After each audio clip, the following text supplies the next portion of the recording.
लेकिन रावण का जो दिव्य दरबार है ना भैया, उसकी कुछ खास बात है।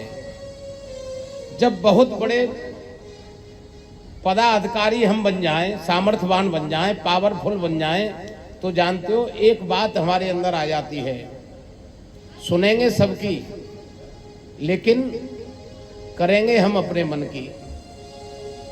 रावण ने दरबार बुलाया, सबसे राय लेता है, तो जानते हो राय देने वाले भी अब समझदार हो गए हैं। वह वही राय देते हैं जो रावण सुनना चाहता है। सचिव वैद्य गुरु तीन जो प्रिय बोले भयास। अगर भयभीत होकर कोई आपको राय दे रहा है तो आपका सर्वनाश निश्चित है।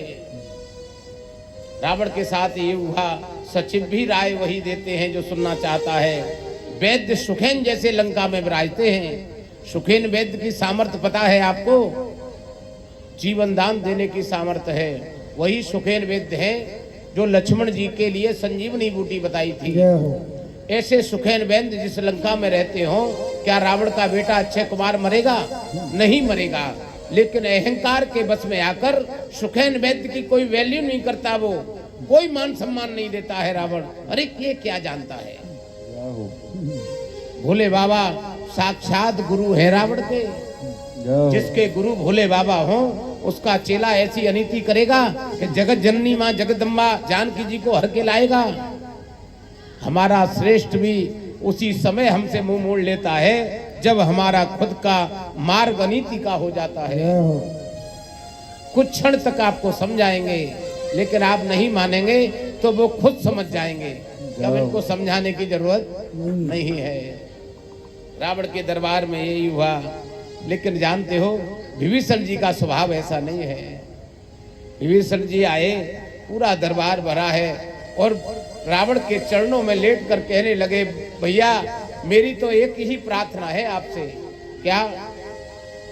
मां जानकी जी को वापस दे दो, मां जानकी जी को वापस दे दो और प्रभु की शरणागति चलते हैं। अरे भैया ये लंका का जो सोने की लंका है और इतना बड़ा वैभव है, हमारा आनंद में बना रहेगा। प्रभु करुणा निदान है, सब कुछ माफ कर देते हैं। जब विभीषण जी ने शास्त्रगत नीतिगत बहुत सी बातें बताई तो जानते हो गुस्से से लाल हो गया। कहने लगा, विभीषण तू एक बात बता, मेरे ही नगर में रहता है? और इतना नहीं, मेरा ही खाता है, लेकिन विडंबना है तू दुश्मन की बजाता है।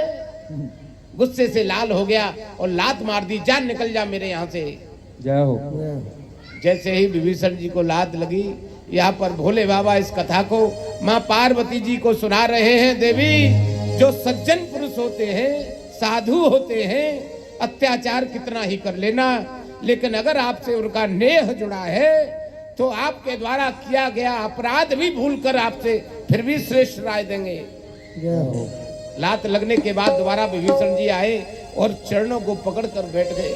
भैया आप हमारे श्रेष्ठ हैं, लेकिन मैं आपसे फिर एक बार निवेदन करता हूं, प्रभु की शरणागति ही हमको बचा सकती है। लेकिन जानते हो रावण ने एक नहीं मानी और विभीषण जी को लंका से निकलने का आदेश दे दिया। विभीषण जी लंका से जा रहे हैं कहां? प्रभु की शरणागति। जैसे ही समुद्र को पार कर रहे हैं और प्रभु की शरणागति जा रहे हैं तो मन में बहुत आनंद हो रहा है। क्या आनंद हो रहा है जानते हो? जिन प्रभु के चरण कमलों की पादुकाएं भरत जी ले जाकर अयोध्या जी के सिंहासन पर विराज कर आनंद ले रहे हैं, जिन चरण कमलों की रज से अहिल्या जी तर गई। इतना नहीं, जिन चरण कमलों से यह वन आनंद में बना, जिन चरण कमलों को मां जानकी जी ने हृदय में धारण कर रखा है। अरे मैं राक्षस कुल में जन्मा, लेकिन जानते हो मेरा कितना बड़ा सौभाग्य है, उन्हीं चरण कमलों के दर्शन साक्षात अपने नेत्रों से करूंगा। सौभाग्य को सराहा जाए। हम कितनी ही परिस्थिति में घिर जाएं, लेकिन ठाकुर की कृपा को कभी ना भूलें। कारण जो भी कुछ हमारे साथ घटित होगा वह हमारी लिखा पढ़ी में आया है, मिटेगा नहीं।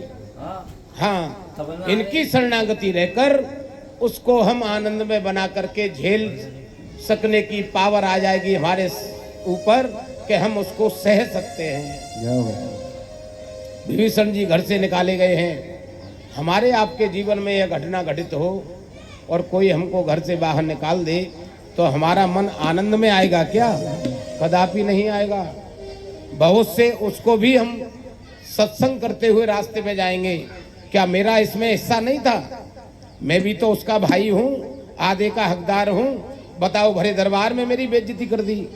लेकिन यहाँ पर श्री विभीषण जी आनंद में हैं। उसके पीछे का एक ही कारण है, ठाकुर की शरणागति जब से हमारा मन लगता है ना, तो ये संसार की माया हमको घेर नहीं पाती है।